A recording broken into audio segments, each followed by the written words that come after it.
이번 주간에 감사라는 주제로 연휴 기간이라서 조금 우리가 쉬어간다는 마음으로 가볍게 좀 편안한 마음으로 집회를 준비했는데 그 어느 때보다 오히려 은혜와 기쁨이 넘쳐나서 참 감사하고요.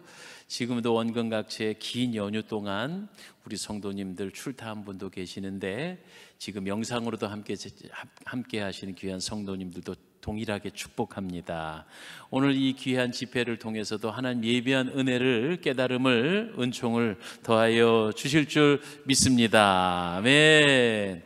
우리가 감사의 조건에 관한 것들을 쭉 살펴봤습니다. 어제 우리 두 번째 날도 세상에서 가장 아름다운 말이 감사, 감사는 마치 메아리처럼 돌아온다, 생명이 붙어 있는 것만도 감사, 이지선 양의 고백을 함께 나눴고, 왜 우리 안에 어려움이 있었을까? 그런데 그것 때문에 겸손해지고 기도할 수 있고, 내가 약할 때 하나님의 역사가 더 크기 때문에 감사하다, 이런 내용으로 지난 시간 함께 은혜를 나눴잖아요.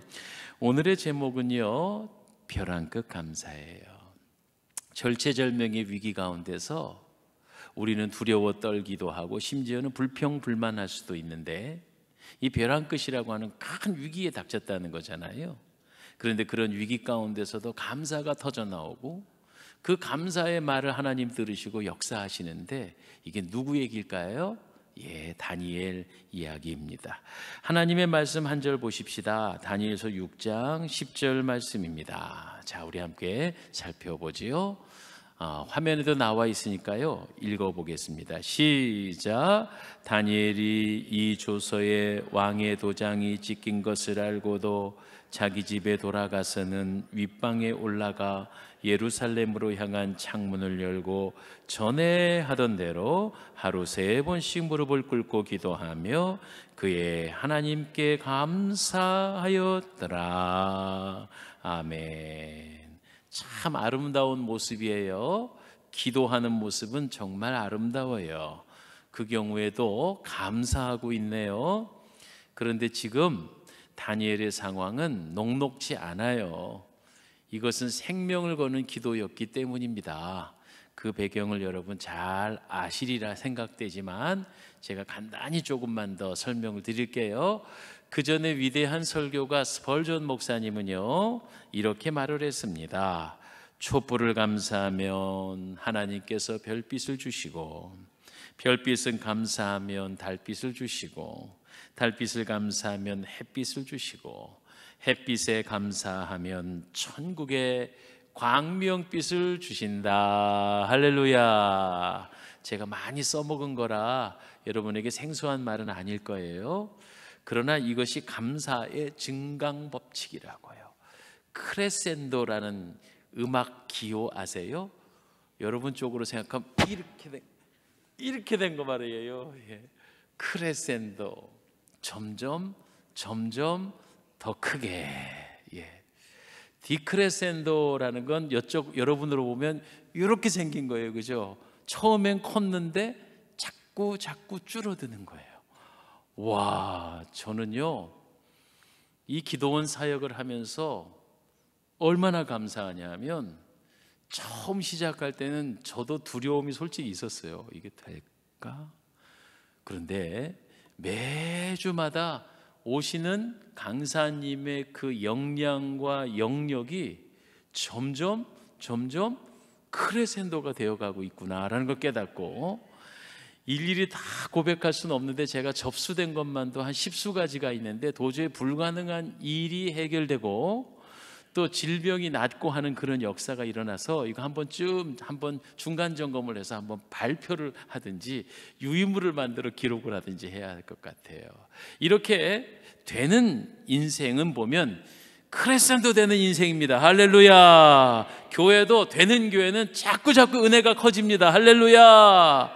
감사도 커지기를 바랍니다. 작은 것에 감사하면 하나님 더 큰 감사할 수 있는 환경과 조건을 열어주시는 것임을 우리 스펄전 목사님의 고백처럼 우리도 그런 인생 되시길 바라요. 자꾸 줄어들고 궁핍해지고 나약해지지 말고 더욱더 강건해지고 커지고 더 부강해지시길 주의 이름으로 축원합니다. 이제 다시 다니엘로 돌아가서 말이죠.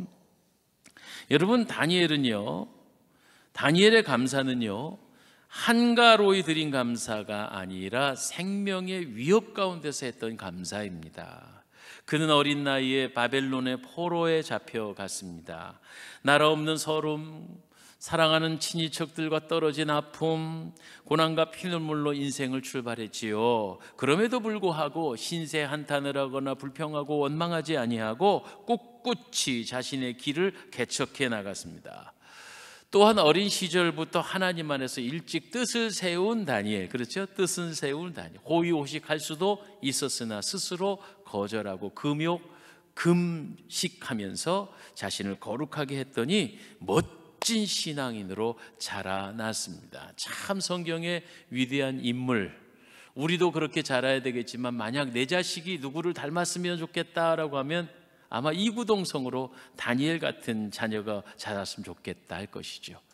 좋은 금수저를 물고 좋은 환경에서 잘 자라는 것도 좋지만, 그러나 마치 진흙탕에서 연꽃이 피고 가시밭에 백합화가 피듯이 어려움을 딛고 일어나는 승리의 사람, 그 다니엘 같은 사람이지요. 무엇보다 다니엘의 감사가 위대한데요, 이 성경 전체 다니엘서를 살펴보면 바벨론의 그 당시의 임금이었던 느부갓네살 왕이 꿈을 꿨어요. 근데 도대체 이 꿈이 도저히 해석이 되질 않는 거예요. 꿈 내용은 대충 그래요. 머리는 순금으로, 가슴과 팔은 은으로, 그 다음에 배와 넓적다리 노추로, 그리고 발은 쇠가 있고 흙이 섞여 있는데 큰 돌멩이가 굴러 들어가고 그 발을 탁 침으로 이 신상이 다 무너져 버리는 거예요. 이게 도대체 무슨 꿈이냐, 이렇게 된 거예요. 당시에 느부갓네살 왕이 데리고 있었던 박수여 무당이여 점쟁이들한테 다 물어봐도 이 꿈을 해석할 자가 없었는데, 하나님께서 다니엘을 통해서, 그 다니엘이 하나님의 신묘막측한 지혜를 갖고 있어서 그 꿈을 해석하게 되는데, 이게 한마디로 말해서 바벨론 왕국 그리고 페르시아, 이게 왕국이 무너지고 다시 재건되는 그런 사건을 예언적으로 말한 꿈이다. 대충 여러분 알 거예요. 이런 꿈 해석을 통해서 왕의 신망을 받은 이 다니엘이 이 바벨론의 총리가 되는 그런 역사예요. 마치 창세기에 보면 요셉과 아주 비슷한 스토리죠. 요셉도 꿈쟁이 요셉이 꿈을 해석했다, 이런 말입니다. 그런데 다니엘서 2장 23절 말씀에 보면 이런 꿈 해석에 관하여서 다니엘이 고백하는 것은 이러한 능력이 내게서 나온 것이 아니다, 이렇게 말하는. 다장 2장 23절 한번 보겠습니다. 시작.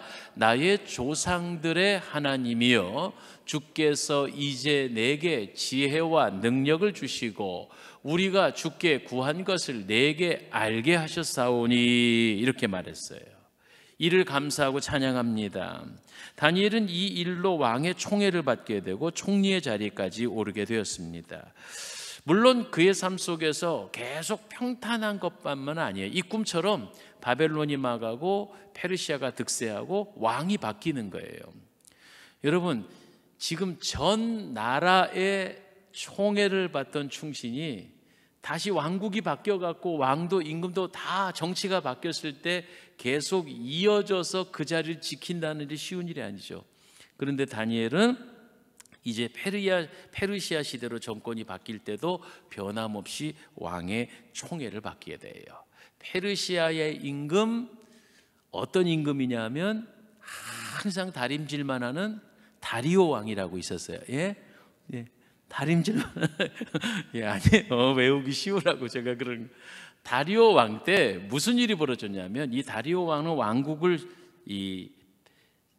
120도, 우리로 전라도 경상도 이렇게 나누는데 120도로 나누고 그것을 3등분해서 세 총리가 통치하도록 만들어놨고, 이 다니엘이 가장 명특한 총리로서 선임 총리를 만들어놨단 말이에요. 그러니까 남은 두 총리가 이 다니엘을, 더구나 이방인이요 유대인이었던 다니엘을 시기 질투를 해서 어떻게 하든 끌어내릴 수 있는가 싶어갖고 뒷조사를 했어요. 어떤 조사를 했을까요? 경제적인 비리가 없는가? 도덕적인 비리가 없는가? 뭐 여러 가지 이거 다 해서 사람이 털어갖고 먼지 안 나는 사람이 없다 그러는데 한 톨도 먼지를 발견할 수 없던 사람이 누구? 다니엘이었어요. 아무리 뒷조사를 해봐도 왜 냄새 나는 구석이 없는 거예요. 여러분, 이렇게 살면 당당하게 살 수 있습니다. 할렐루야. 그러니까 이 정적들이 나중에 머리를 쓴 게 뭐냐면, 야, 도저히 다니엘이 피할 수 없는 걸 한번 찾아보자 했더니 역시 신앙이었어요. 믿음이었어요. 그러니까 다니엘은 늘 고정적으로 하루에 3번씩 하나님 앞에 예배하고 찬송하며 기도한, 비록 포로로 잡혀 외국 이방 땅에 있어도 예루살렘을 향해 창문을 열어놓고 늘 여호와 하나님을 경배하는 모습이었는데, 이때 다리오 임금을 신격화시킨다는 이유로 앞으로 한 달 동안 30일 동안 왕 외에는 그 어떤 대상에게도 절하지 못하도록 하는 왕의 칙령을 내리도록 꼬드긴 거예요. 이 총리들이 누구에게? 다리오 왕에게. 그러니까 이 다리오는 가볍게 생각을 했어. 그렇지, 내가 신이지, 나를 경배해야지, 이 백성 어느 누구도 나 외에는 절하지 못하게 해라 하고는 그냥 아무 생각 없이 왕의 칙령으로 어인을 찍어버린 거예요. 그때부터 그 법이 공포가 되는데 30일 동안은 어느 누구도 절할 수 없게 됐습니다. 아하, 여러분 어떻게 해요? 우리도 세상에서 그리스도인으로 살아가면서 때로는요, 주의를 지킨다, 성도로 살아간다 하는 것에 대한 불이익을 당할 때가 참 제법 있잖아요. 이럴 때 우리는 다니엘의 태도를 살펴보는 거예요. 다니엘은 그럼에도 불구하고 하나님 앞에 예배하고 기도하던 것을 포기하지 않았습니다. 이 사건은요, 잘못해서 이 왕의 명령을 어기게 되면 사자굴 속에 들어가게 될 수밖에 없는 그런 일인데도 불구하고 다니엘은 웬만하면 그냥 타협하고 30일 뿐인데 뭐 이러면서 타협하고 그 30일만 멈출 수 있잖아요. 기도 생활. 여러분, 봉급 연봉이 왔다 갔다 하고 직장 생활이 왔다 갔다 하는데 그 주일 성수가 필요하면 좀 빠질 수 있잖아요. 왜? 그렇게 해야지 돈도 벌고 11조도 할 수 있고 뭐 말 되잖아요. 왜? 그런데 아니올시다 이 말이에요. 다니엘은 그렇게 말할 수 없었어요. 그리고 조서에 어인이 찍힌 것을 알고도 평소에 기도를 하는데, 그가 기도하면서 얘기했던 것이 오늘 우리가 읽었던 성경 구절이란 말이에요. 그러니까 지금 이 기도는 생명을 건 기도요. 만약에 우리가 지금 예배를 드리는데 예배 끝나거나 혹은 예배 드리는 중간에 어떤 공권력에 의해서 다 잡아간다 그러면 이 자리에 앉아 계실 분이 있겠느냐고. 이렇게 마음껏 하나님을 찬양하고 예배할 수 있고 360을 모인들 법으로 어긴 게 아니라 오히려 부러움을 사고 존경을 받고, 이게 얼마나 큰 축복입니까? 할렐루야. 그냥 요즘은요, 제가 완전 스타예요, 스타. 올해 들어서 신문 기사로 우리 교회가 4번을 났는데, 저는 내려고 낸 게 아니라 막 기자들이 쫓아와갖고 지네들이 글을 써갖고 막 기사를 했는데, 요즘 제가 어디 나가도 자꾸 인사를 받아요. 익산시의 목사님들이 무려 500명이 계신데 2패로 나눠졌대요. 2패로 나눠졌대요. 익산시의 목사님들이. 한 패는 임재규 목사를 부러워하는 분들, 한 패는 사랑의 동산교회 임재규 목사 시기하는 분들, 이렇게 2개 당연하지요. 이러나 저러나 거룩한 일로 우리가 주목받는다는 게 얼마나 큰 축복인지 몰라요. 생각보다 여러분, 교회 안에 불미스러운 일로 인해 성도들이 가슴 아파 이리저리 방황하는 양들이 얼마나 많은지. 제가 지난주 토요일 날 사실은 제가 깊이 알고 계시던 장로님 2가정이 일부러 차를 몰고, 지난주도 연휴가 시작되니까 6시간이 걸렸대. 근데 꼭두 새벽부터 출발했는데 거의 11시쯤 도착하셨어요.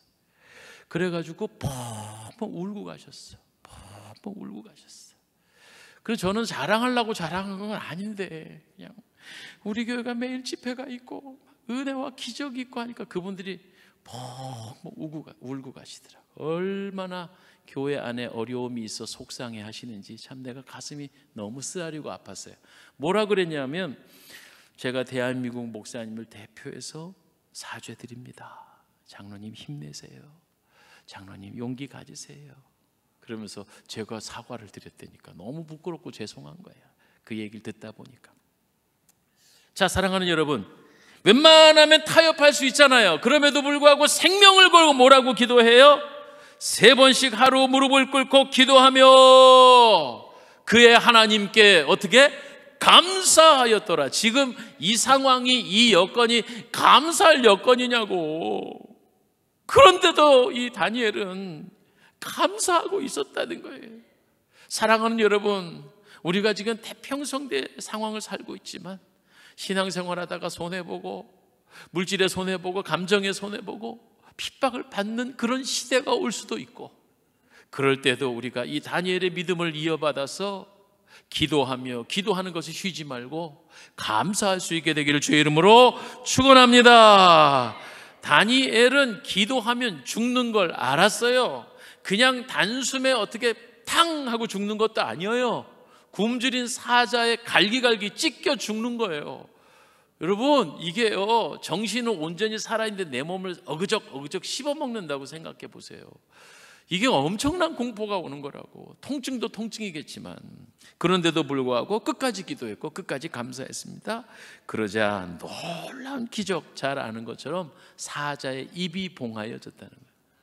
그리고 놀라운 역사가 일어났어요. 다리오 임금이 두 못된 총리에게 쏘갔다는 거 뒤늦게 깨닫는 거예요.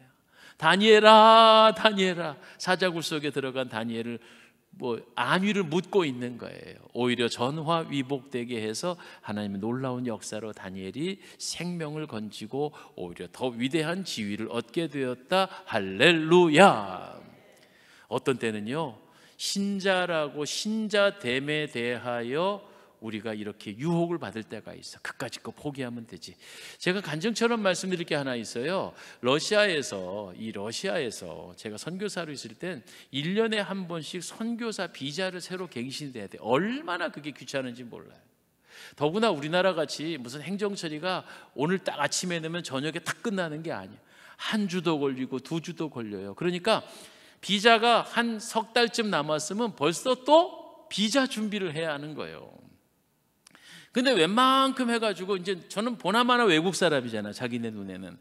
비자 갱신하러 가면 아래 위로 훑어보고 얼마나 서류가 많은지 10몇 개를 서류하는데 요게 틀렸대, 다시 해오래.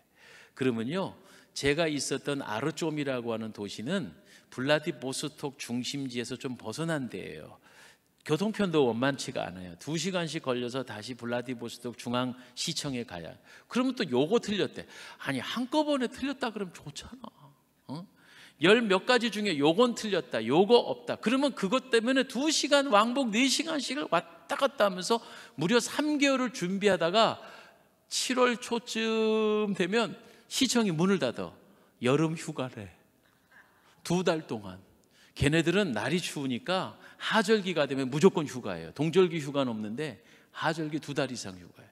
그런 거를 놓치고 이러저러 안 하면 추방당하는 거예요. 비자가 만료되기 때문에 왕복 차비만도 300만 원이 넘는데 외국에 나갔다가 다시 들어와야 된다니까. 그 비자를 우리나라, 대한민국, 러시아 대사관에 와서 다시 받아야 되니까 비자 연장이 그렇게 복잡했다고. 그때 한 분이 이런 말을 하더라고. 선교사님, 1000불이면 되는데. 1000불이면 되는데. 1000불이에요, 1000불. 약 150만 원 정도. 왕복 차비보다 싸잖아요. 왕복 비행기 값보다 싸잖아. 1000불이면 되는데. 근데 그냥 부해가 나는 거예요. 내가 지금 쓰는 돈은 단 1불도 성도님들의 선교금이고, 선교비고, 내가 이 비자 때문에 뇌물을 주고 쉽게 비자 내는 거, 그거 방법 모르는 게 아닌데 진짜 속상해서 그건 못하겠더라고. 내가 그래갖고 막 성이 났어요. 내가 그렇다고 하나님 일하러 온 사람이 1000불, 1500불 뇌물 주고 비자하면 지네들은 비자를 내줘도 이 러시아 놈들이 날 보고 뭐라 그럴까? 니네들이 크리스천 맞냐? 이럴 거 아니야. 그러니까 너무 갈등이 심한 거예요. 그래서 하나님 앞에 막 기도를 하는 거지. 억울하고 속상해서. 하나님, 이것 좀 해결해 주세요. 그리고 제가 여러분, 이게 이야기의 조각인데 제가 그 마침 우리 동네에 병원이 다 썩어져 가는 병원이 있는데 거기에서 신방, 그러니까 병원에 전도를 하러 기타 메고 가서 알렐루야 네베스니도 지나치도록 러시아 말로 노래 준비하고 막 복음을 전파를 하고 났는데 고려인 아주 고령의 할머님이랑 사귀게 됐단 말이에요. 그분이 병석에 누워 있는데 결국은 돌아가시면서 유언으로 저한테 장례를 치러달라고 유언을 하는 바람에 저는 그 할머니 아는 죄로 나중에 난생 처음으로, 제 생애 처음으로 장례식을 주례한 게 그 러시아에서였어요. 그 러시아에서 그 할머니 장례를 잘 치르고 났더니 알고 보니까 우리 동네에서 제일 큰 마피아 두목 엄마잖아. 내가 이 얘기 했잖아, 그죠? 그리고 그 두목 엄마 장례를 치르고 났더니 그때부터 이 마피아 두목이 내 뒤를 봐주기 시작하는데 정말 나의 등 뒤에서 하나님이더라고. 그러다가 하루는 마피아 두목이, 그러니까 우리 교회가 어떤 교회가 됐냐면 마피아 두목이 다니는 교회가 된 거예요. 근데 솔직히 두목은 한 번밖에 안 왔다. 지 졸개들만 보내갖고 자리 꽉 채워주고 그랬다니까. 근데 제가 비자 때문에 곧 쫓겨나게 생겼다는 얘기를 물어 이 두목이 들은 거예요. 썩이 나가지고 바로 블라디보스토크 시청에 들어가서 담당자 나와 그래갖고 말 그대로 책상 주먹으로 한번 꽝 치고 나왔대. 그냥 내가 가지도 않았는데 비자가 나와서 이랬다니까. 그런 일이 있더라고요. 내가 그래서 적어도 비자 내는데 다른 사람들은 1,000불씩 뇌물 넣는데 난 뇌물 안 넣고도 비자 잘 얻어서 사역하다가 온 선교사요. 제가 이래봬도, 이래봬도 마피아가 출석하는 교회 담임 목사예요. 이런 일이 있더라니까요. 참 하나님이 역사를 하는데 그렇게 은혜가 돼요. 제가 하나님의 법도 안에 살고 싶어요. 타협하고 싶지 않아요. 길을 열어주세요. 그랬더니 그렇게 길을 열어주신 것을 경험해 봤어요. 여러분, 죽음 앞에서도 감사가 터져 나온 다니엘은요, 하나님이 피할 길을 열어주시고 결국 그를 더 높여주시더라. 할렐루야.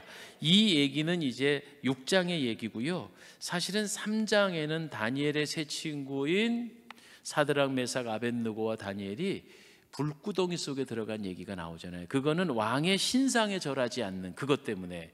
그런데도 그 다니엘과 세 친구들은 어떻게 했다? 그리 아니하셔도, 설사 나를 구해주지 않아도 난 감사해요.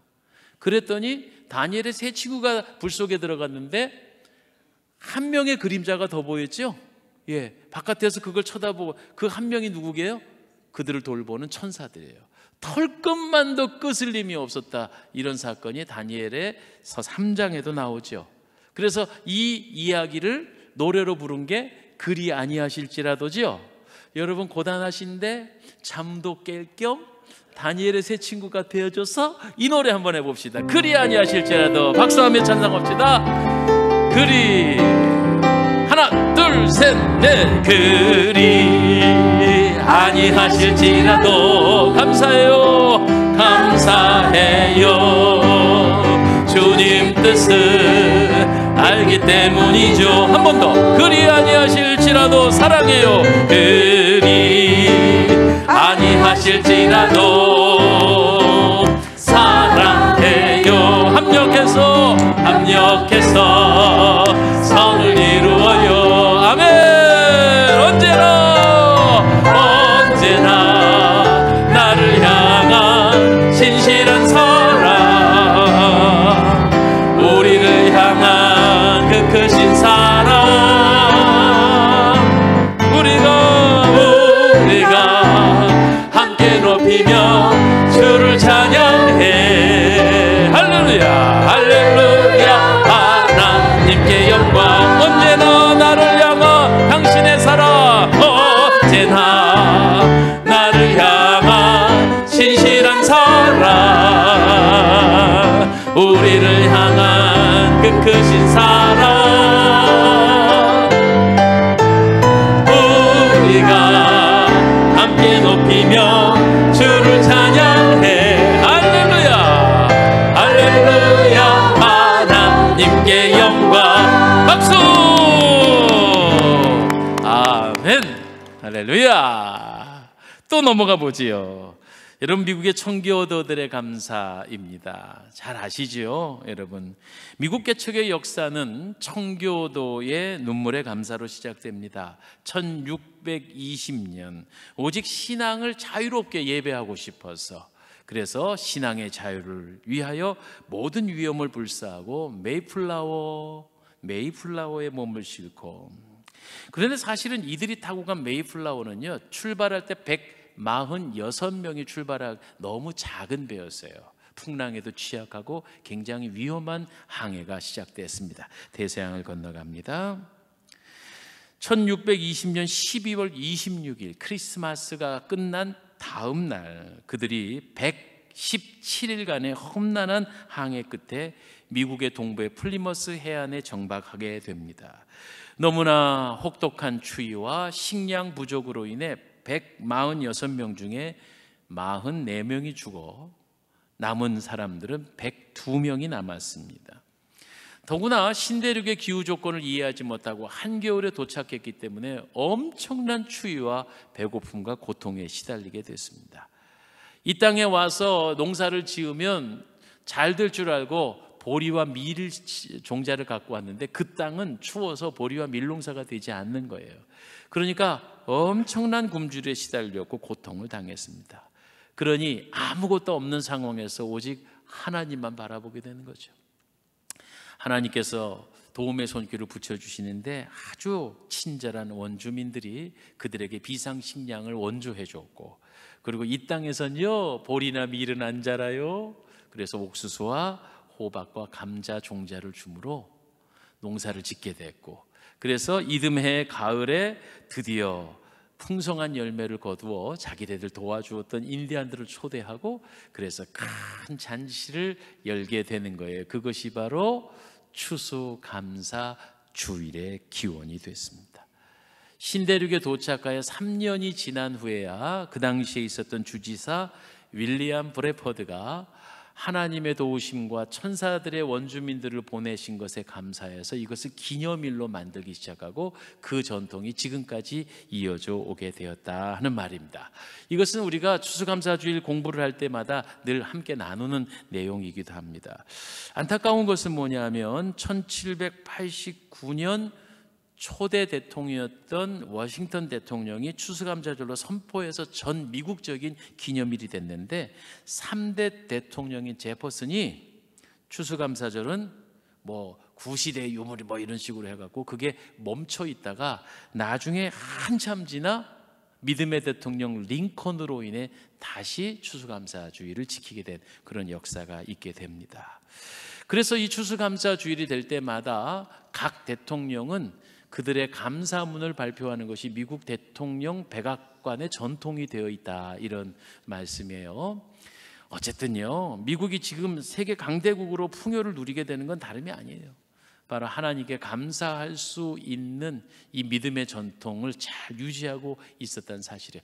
이러나 저러나 뭐 거칠고 뭐 한마디로 말해서 외골 쓰고 막 이런 지금 트럼프도 하나님의 말씀에 입각해서 태어날 때 하나님이 만드신 성은 여자와 남자뿐이다, 다른 건 없다. 그리고 그 앞에 있었던 민주당의 대통령은 성경에 선서하는 것을 거절하고, 그리고 예수 그리스도의 이름으로 기도하는 게 아니라 온 천하의 만물의 신의 이름으로 기도하면, 이런 못된 짓을 했단 말이에요. 근데 지금 대통령은 그래도 철저히 청교도적 신앙을 지키는 그런 대통령이다. 앞으로 어떤 일이 벌어질지 잘 몰라요.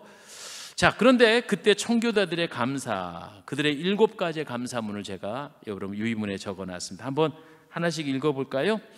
1번 신앙의 시작. 아멘. 2번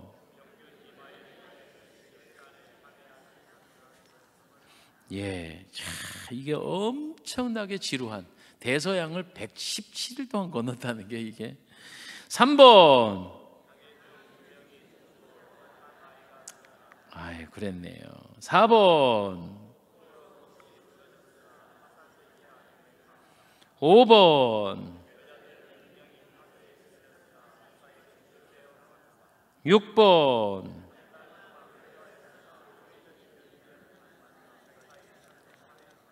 끝으로 107번. 네.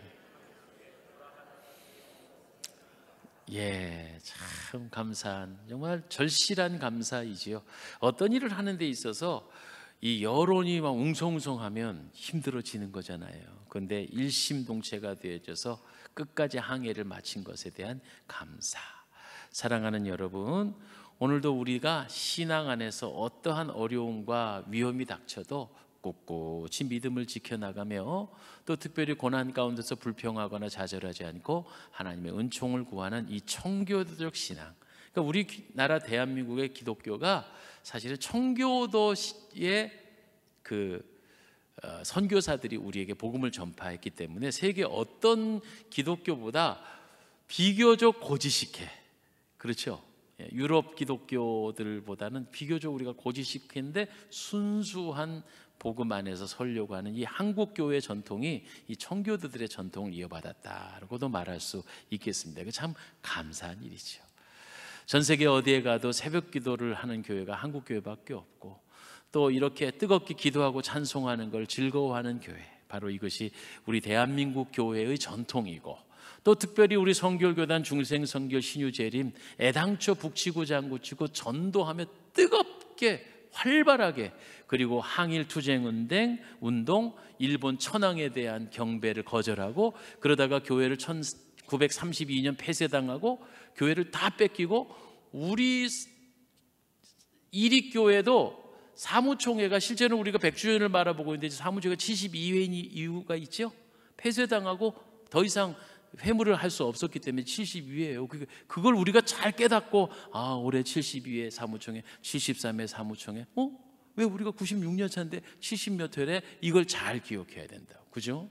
얼마나 감격스럽고 자랑스러운 전통을 갖고 있는가. 그렇구나. 우리는 청교도적 신앙을 본받자, 배우자, 이어나가자. 할렐루야. 제로 감사입니다. 욥에 관한 이야기를 한번 생각해 볼까요? 욥은 말 그대로 다 잃어버렸어요. 마귀가 이렇게 하나님 앞에 얘기했습니다. 이게 참 우리가 생각할 때는 아이러니하지만 그건 이제 신학적인 문제니까 접어두고, 사탄 마귀가 하나님에게 욥을 시험하도록 허락받게 되는 거예요. 욥이 그렇게 하나님 마음에 드는 사람으로 정직하고 순전한 이유는 많이 주셔서 그렇잖아요. 축복 싹 뺏어 보세요. 욥이 아마 하나님을 저주하고 버릴걸요? 이렇게 말합니다. 그런데 하나님은 정말 이 욥을요 얼마나 든든하게 여겼는지, 그럴 리가 없다는 거예요. 욥이 그런 사람이 아니라는 거예요. 그래서 사단과 하나님과 사단이 소위 내기를 하신 거예요.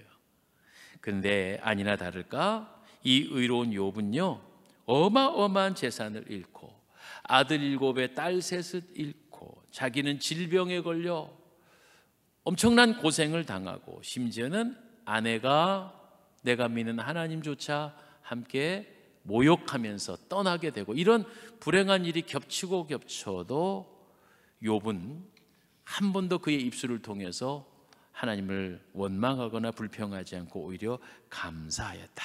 그 얘기를 한번 우리 찾아볼까요? 20절부터 22절까지 보겠습니다. 이르되, 이렇게 시작되는데 21절부터 시작. 이르되 내가 모태에서 알몸으로 나와 싸운즉 또한 알몸이 그리로 돌아가올지라. 주신 이도 여호와시요 거두신 이도 여호와시오니 여호와의 이름이 찬송을 받을지니로다 하고, 이 모든 일에 욥이 범죄하지 아니하고 하나님을 향하여 원망하지 아니하니라. 할렐루야. 이게 감사라는 단어가 정확히 나와 있지는 않지만, 욥은 이런 불행 가운데에서도 한 번도 하나님을 원망하지 아니하였더라라고 돼 있는데, 여기서 한 가지 놓치지 말아야 할 한 가지 내용은 뭐냐면, 주신 이도 여호와고 걷어가신 이도 여호와시니라. 애당초 우리가 빈손으로 왔다가 빈손으로 간다 했습니다. 아멘, 아멘. 이 사실을 놓치지 아니하면, 저는 아무리 봐도 그 찬송가는 정말 대단한 찬송가인 것 같아요. 혹시 890장 찬송가 아세요? 인생은, 오, 그 찬송 아시네? 예. 뭐로 왔다가 뭐로 가? 빈손으로 왔다가, 예. 인생은 나그네게 어디서 왔다 가. 예. 빈손으로 왔다 빈손으로 가는. 사실은 우리의 감사가요, 지금 많이 가진 것이 진짜 내 거라고 여기기 때문에 그것을 빼앗길 때 속상하다니까. 근데 날마다 우리는 빈손이라고 하는 이 마음을, 빈몸이었다는 것을 놓치지 만다면 지금 누리고 있는 모든 것은 다 은혜요. 그렇죠? 예, 이게 덤이요. 덤이라는 표현 아시죠? 옛다 덤이다 이러는 거예요. 사실 우리가 가지고 있는 모든 것이 덤입니다. 어찌 보면은요, 내가 가진 것을 다 잃게 되더라도 원래 나는 아무것도 없었습니다. 좀 묵상을 해봤어요. 감사는 없을 무에서 시작해야 한다. 무에서 출발하면 모든 것이 감사다. 옷 한 벌, 밥 한 끼, 숨 쉬는 공기, 따스한 햇빛, 아름다운 자연. 오늘 그냥 여전도에가 그냥 순천만에 가서 꽃 구경을 하고 오니까 참 아름다워라. 주님의 세계는 벌써 이렇게 우리가 그걸 감사할 수, 주님으로부터 온 것이다. 한편 조금 심각한 얘기 해볼게요. 어린 자녀가 심각한 질병으로 죽어가는 모습을 보며 내가 부모로서 감사할 수 있을까? 저는 자신 없어요. 딴 건 몰라도 그건 자신이 없더라고요. 그럼에도 불구하고 원래 내게 주신 것 나는 없었던데 주셨구나. 평생 가족을 위해 헌신하던 남편이 갑자기 암으로 인해 고통을 받는 모습을 보며 그 입술에서 감사가 나올 수 있을까? 이력서를 수십 통 가지고 다니며 직장을 문을 두드려 보지만 계속 퇴짜를 맞고 탈락하면 그 상황을 우리가 감사할 수 있을까? 사업이라고 조그만 가게를 시작했는데 원금은 다 까먹고 빚더미에 앉아버리면 과연 감사할 수 있을까? 그러나 진정 위대한 감사는 무엇인가 지니고 내가 많이 가지고 했던 그 상황의 감사가 아니라 내가 원래 태어났을 때 그 적신으로 와서, 붉은 몸으로 빈손으로 와서 그것이 다시 빈손이 됐음에도 불구하고 감사할 수 있을 때 그것이 진정 성도의 자세다라고 말할 수 있지요. 저는 그래서 가까운 지인이 사고로 아들을 잃었습니다. 정말 사고로. 근데 그분의 고백을, 그 장례를 다 마쳐지고 주일날 인사말을, 장례식에 함께 하신 성도님께 감사합니다 하고 인사를 하는데, 저 감사가 나올까? 그런데 그 다음 말에 제가 충격을 받았어요. 내 사랑하는 아들을, 눈에 넣어도 아프지 않는 그 소중한 아들을 20년간이나 함께 가족으로서 누리고, 그리고 아들을 품고 살 수 있었던 그 20년의 시간을 감사한대요. 그래서 온 교인들이 다 펑펑 울었지 뭐. 그러면서 하는 말이 뭐냐면, 나는 그동안 천국에 대해서 막연하게 생각했대. 천국에 대해서 뭐 죽으면 가는 거겠지. 그런데 이제는 내 사랑하는 아들이 천국에 간 게 너무나 확실하기 때문에 천국은 당연히 있어야 된대. 없으면 진짜 안 된대. 그러면서 천국에 대한 소망을 고백하는데 제가 진짜 펑펑 울었어요. 그래요, 여러분. 없던 것 가져간다 하는 부분에선 아브라함의 고백을 우리가 볼 수 있거든요. 내가 죽은 몸에서 아들이 태어났고, 그런데 죽여도 다시 살릴 걸 알고, 그런 것에 대한 믿음이 이 성도의 감사가 아닐까 생각해 봤어요. 모든 것이 제로 베이스 안에서 다 덤으로 주신 거라고 생각하면, 여러분, 내가 정당하게 10,000원짜리 주고 사과 5개 샀어요. 근데 1개 더 주면 좋은 거죠. 안 주면 속상한 거예요? 예? 안 주면 싸워야 돼요? 아니잖아요. 그건 본전이잖아요. 그거 당연한 거잖아요. 나는 아무것도 없었는데 그동안 나한테 무엇을 주셨다. 심지어는 내 새끼까지도 20년이나 함께 살게 했다. 그것만으로도 감사할 수 있는 이런 위대한 믿음이 우리 안에 있어야 될 텐데 말이죠. 제가 다른 건 몰라도 진짜 자신이 없더라고요. 저도 자식들 키워보면서 이런 한번 위기의 경험이 한번 있었어요. 위기의 경험, 아들한테 위기의 경험이 있었거든요. 근데 진짜 답이 안 나오더라고. 그냥 걱정, 내가 이게 무슨 일을 어떻게 내가 설명을 하지? 이런 한번 일이 있어서 내가 나중에 마음의 정리가 되면 한번 간증할게요. 우리 부모님이 몰락하고 집안이 망해가지고 막 엄청나게 고생을 하시다가 결국은 집안이 회복을 조금씩 했어요. 아버지가 사업을 하시는데 그때 당시 빚이 20억이었어요. 단칸방에서 5-6명의 가족이 그냥 아웅다웅 살고, 그래갖고 도저히 같이 있을 수 없이 동생들은 시골 큰아버지 댁에 보내갖고 머리 벅벅 깎고 시골에서 시골 애기처럼 자라고 막 이러던 때예요. 그러다가 형편이 좋아져갖고 그 낡은 연립주택 지하 단칸방에서 2층으로 이사를 갔어요. 2층으로. 1층 2층으로. 내가 살던 그 연립주택, 여러분 빌라 아니에요.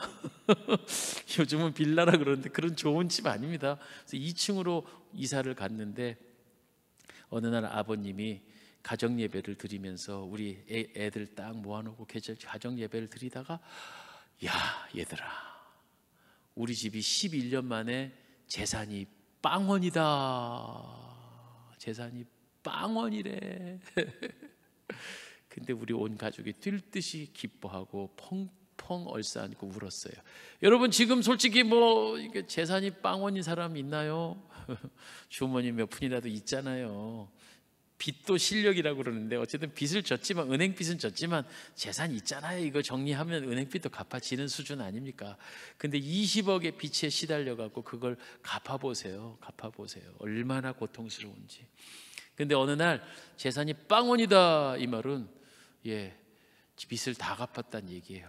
와, 진짜 그 감사가, 저는 늘 물질에 관한 그런 생각이 있어요.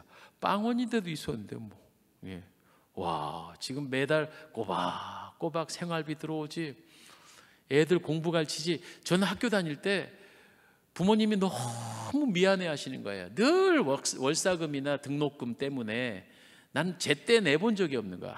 대학교 때도 항상 그 학생처 가면은 보류, 그래갖고 일단 중간고사 전까지 2달 이상 보류를 해놓고 그 2달 안에 또 갚지 않으면 시험을 못 봐. 시험을 보는데 성적이 안 나와. 그거를 매 학기 겪었다니까. 저는 어떤 마음이었냐면, 내가 죽는 한이 있어도 내 새끼들 등록금 걱정은 안 시키는 애비가 될 거야. 이게 정말 웃긴 얘기지만요, 제 안에 약간의 그 병이 된 것 같아. 병이. 내 새끼들 등록금 걱정 시키지 말자, 이거였어요. 근데 제가 가끔은 저를 칭찬을 한다니까. 우리 애 셋 다 대학 보냈어. 진짜 우리 교회에서 장학금 주시고 막 그래갖고, 그래서 제 능력은 아니었지만 어쨌든 와, 진짜로 솔직하게 목회 그만하고 싶어 이런 생각 들 때가 왜 있잖아요. 여기 와서 말고 부산에 있을 때. 근데 애들 등록금 줘야 되면 참았다. 솔직히 어쩌면 나같이 못난 사람이 때려치지 않게 된 것도 아마 그것 때문인지도 모르겠어요. 어쨌든 간에 한 2년 전부터는 애들이 이제 다 직장 취업하고 나름대로 지 용돈벌이라도 하고 하니까 아버지한테 용돈 줄 수준들은 못 돼요. 근데 요즘요, 솔직하게 한 달에 100만 원씩 남는다. 이제 내년에 이제 또 나 저기 깎이겠다. 말하면 안 되는데. 그래갖고 100만 원씩 헌금 더 하고 있어요. 100만 원이 남더라고. 그래갖고 예년보다는 그래도 한 달에 100만 원씩은 더 헌금하게 되는 것 같아요. 얼마나 기쁘고 자랑스러운지 몰라. 여러분 풍족하진 않지만 한 5% 정도 모자란 느낌이 드는데 그게 저를 정갈하게 하더라고. 목회자들도 너무 여력이 많으니까 여력 많으니까 이게 틀렸다 맞았다 얘기는 하는 거예요. 제 안에 신념일 뿐이니까 용서하고 들으세요. 여력이 있으니까 이거부터 배우더라. 그게 생각보다 돈이 꽤 들어요. 저도 할 줄 몰라서 그런 거 아니에요. 제가 부산에 있을 때 그거 물건 판매하는 권사님도 계셨고 풀 세트로 선물도 받아봤어요. 그리고 프로골퍼가 있어요. 그러니까는 그 김해 CC에 가면 돈도 안 내고도 제가 필드에 나가서 할 수 있어요. 근데 그게 아니더라니까. 그러면 그게 안 되는 게 있고 해도 되는 게 있어. 제가 만약에 서울에 있는 여의도의 모 교회 담임 목사 같으면 거기 있는 정치인들과 뭐 당회원들과 회의를 위해서 필드에 나갈 수 있어요. 그런데 익산 땅에 있는 사랑의 동산교회는 좀 안 맞는 것 같아. 저하고 제 안 맞는 옷이에요. 저는 그저 커피를 볶으면 그것으로 제일 무난합니다. 예. 커피 볶아갖고 야 맛있다 막 이러면 그게 최고로 행복하고 좋아요. 사랑하는 여러분, 제로 베이스에서 감사. 무엇인가 자꾸 뺏긴다는 느낌이 있거들랑 내가 원래 빈손 빈몸이었습니다. 이거 놓치지 말면 우리가 감사를 할 수 있을 것 같라고 믿습니다. 할렐루야. 끝으로 첫 번째 감사의 조건이 뭐냐? 여기에 당연하게 여기지 말고 특별하게 여겨라. 아트까지 열심히 말리. 그러니까 내 눈으로 만물을 보고 코로 향기를 맡고 소리를 들을 수 있고 이게 얼마나 감사한가. 아침에 무사히 눈을 뜨고 하루를 일과를 시작한 것이 얼마나 감사. 그거 당연한 거 아니에요. 이렇게 말하면 안 되는 게 오늘도 병원에 제가 아침 일찍 신방을 갔는데 수두룩 빽빽이요. 그냥 누워가지고 오늘 하루를 내게 하루만 더 살게 해주시면 억만금을 주겠다 할 분이 수두룩합니다. 여러분 제가 한번 지금 비교를 해볼게요. 세계를 80억의 인구라고 그래요. 전기를 끊김없이 마음대로 쓸 수 있는 인구. 그러니까 전기가 없어서 구경도 못 해본 사람이 80억 인구 중에 전 세계 인구 중에 20억은 전기 혜택이 아직 없대요. 20억이. 깨끗한 물을 마음껏 수도꼭지 털어서 먹을 수 있다 없다? 깨끗한 물을 먹지 못하는 인구가 80억에서 10억이래요. 하루에 1,000원, 정확히 얘기하면 10불이에요. 10불, 1,400원. 하루에 1,400원 이상으로 지출을 할 수 있는 사람, 1,400원 이하로 쓰는 사람들이 12억 인구가 하루에 쓰는 소비가 1,000원이 안 된대요. 전쟁의 공포에 떨고 있는 사람이 지금 80억 인구 중에 5억이 전쟁의 공포래요. 이 전쟁이 되게 무서운 거예요. 그렇죠? 지금 우크라이나 뭐 저런 러시아 전쟁에 제일 무서운 게 뭐냐면 여자와 어린아이가 무서워요. 무법천지가 되니까 상상만 해도 무서운 얘기예요. 그게 내 아내고 내 딸일 수 있다면 너무 무서운 거예요. 또 마음껏 신앙생활 하나님 하고 찬송 부를 수 있는 인구 80억 인구 중에 30억밖에 안 된대요. 나머지는 어쨌든 하나님 신앙, 기독교 신앙을 믿는데 크고 작은 핍박을 받기도 하고요. 이슬람권 같은 경우는 족보에 패이고 그리고 하층 천민으로 전락해서 노동을 해야 돼요. 이런 상황이 벌어요. 신앙 하나 때문에. 오늘도 편안한 잠자리에서 잠잘 수 있는 내 집이 있다. 그게 전셋집이든 월셋집이든 간에 전 세계 인구 중에 30%밖에 안 된대요. 편안한 자기 잠자리. 나머지는 어쨌든 뭐 천막을 치고 자든 길거리에 자든 그렇게 하는 게 70%라는 얘기죠. 글씨를 마음껏 읽어서 내가 읽고 느끼고 할 수 있는 자들이 80억 인구 중에 60억, 문맹자가 20억이 글을 읽지 못합니다. 우리나라는 그런 걸로 치면 세종대왕님께 감사해야 돼요.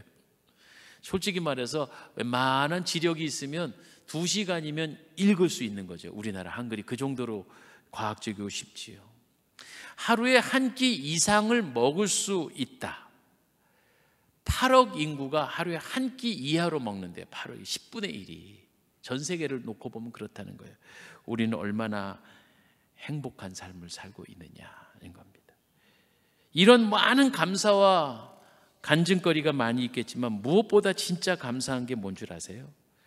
그것은 곧 나를 구원해 주신 예수 그리스도의 사랑을 우리가 믿고 깨닫고 누리고 있다는 거, 이것만한 감사가 있겠냐 말이에요. 세상에서 항우장사 벼슬을 하고 임금을 하고 대통령을 해도 예수 안 믿으면 영원한 저 세계, 저 세상에 가서는 지옥 불구덩이에 있게 된다는, 그것을 내가 도대체 무엇이 간데 하나님을 알게 됐고 주님을 나의 구주로 고백하게 됐나. 더구나 우리 하나님은요, 우리를 향해서 정말 너무나 기뻐하고 계세요. 오늘도 여러분 한 분 한 분 하나님 얼마나 즐거워하시는지 스바냐 선지자의 고백을 3장 17절로 우리 함께 읽어보십시다. 너의 하나님 여호와가, 시작. 너의 하나님 여호와가 너의 가운데 계시니 그는 구원을 베푸실 전능자시라.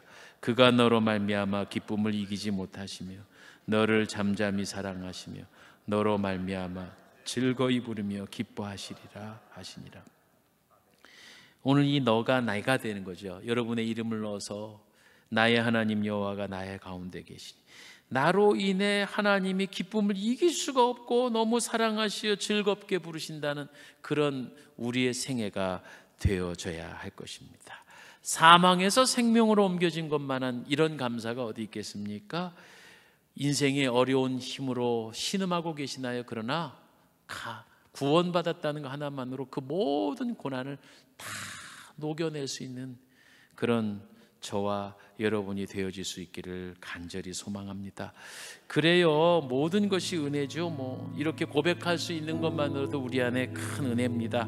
끝으로 우리 모든 것이 은혜, 내가 누려왔던 것 당연하게 여기지 말고 하나님의 은총이었습니다 라고 고백할 수 있는 그런 저와 여러분 되어지기 원해요. 우리 은혜 찬송합니다. 내가 누려왔던 모든 것들이, 내가 지나왔던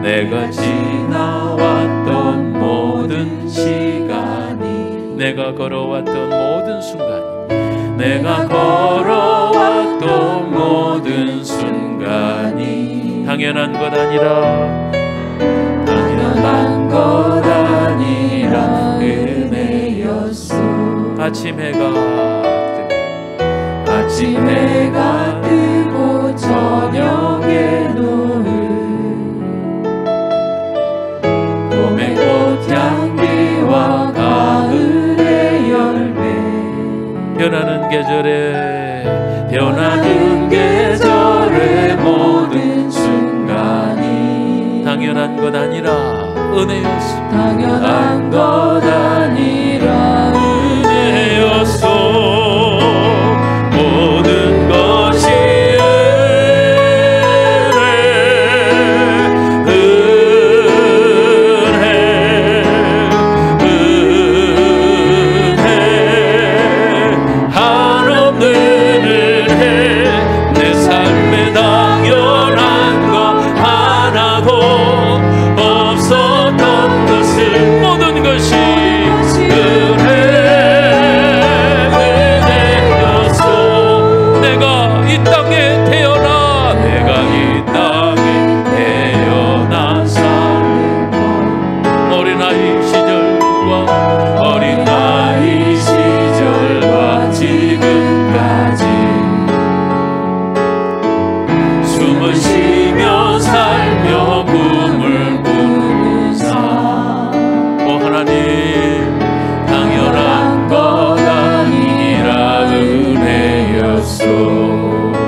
우리가 제로 베이스가 돼서 이미 누리고 있는 것도 하나님 주신 은총이지 내가 잘해서 된 거 아니고 내가 운이 좋아서가 아니라 하나님의 섭리고 하나님의 은총이었음을 기억하며 하나님 잃어버린 것도 감사하고 그리고 지니고 있는 것도 감사하고 비록 내 삶에 어려움이 있어도 감사하고 어떤 핍박과 두려움이 있어도 감사함으로 상황을 변화시키고 축복으로 변화시키는 사람, 행복은 소유에 비례하는 것이 아니라 감사에 정비례한다.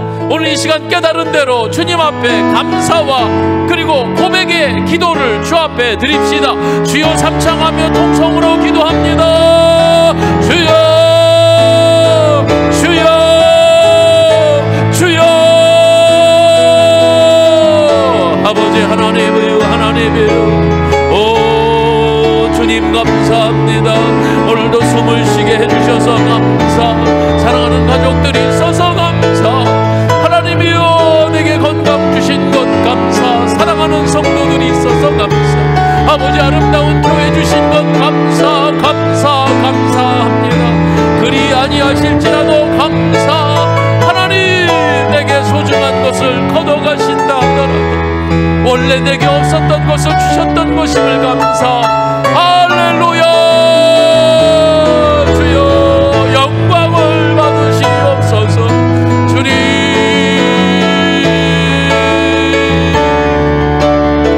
아버지 나는 행복합니다. 나는 행복합니다. 나는 주님의 은혜 가운데 살아 진정 행복합니다. 주께서 주시는 구원의 은총, 주께서 주시는 그 구원의 감격, 하나님 지금 하늘나라 가도 나는 천국 가는 백성인 줄 믿고 할렐루야 감사 감사 감사. 주여 역사하여 주옵소서. 주님 은총을 더하여 주시옵소서. 하나님 우리 사랑의 동산교회가 감사가 넘쳐나는 교회 되게 하시고 감사의 기적이 경험되어는 교회 되게 하시고 성령님이 오늘도 우리와 함께 계시어서 아버지 주님의 크신 은혜와 감격이 넘쳐나는 생애가 되어지게 하옵소서. 하나님 모든 것이 감사입니다. 하나님 건강을 지켜주옵소서. 하나님 치료하여 주시옵소서. 연약함을 불쌍히 여겨주시고 주여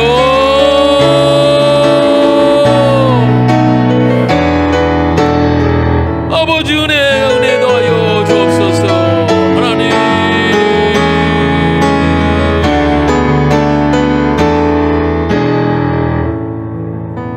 하나님 목 디스크 손목 터널 증후군 하나님 이 시간 주께서 친히 안수하여 주셔서 하나님 놀라운 치유에 진보가 있게 하시고 모든 통증이 사라지게 하여 주옵소서. 하나님 몸 건강을 지켜 주옵소서. 이 시간 특별한 예물을 놓고 병 낫기 위해서 기도하시는 우리 두 분의 권사님에게 놀라운 하나님의 치유의 강선을 베푸시고 역사하여 주셔서 하나님 질병에서 자유케 하여 주시옵소서. 하나님 자손들을 위해 기도하는 할머니 할아버지의 간절한 기도, 부모의 기도에 응답하여 주셔서 우리 자녀들에게 직장의 문을 열어주시고 학업의 지혜를 더하여 주시고 순결하여 세상에 물들지 말게 하시고 하나님 믿음을 잘 이어받는 명문 자녀들 되게 하여 주시옵소서.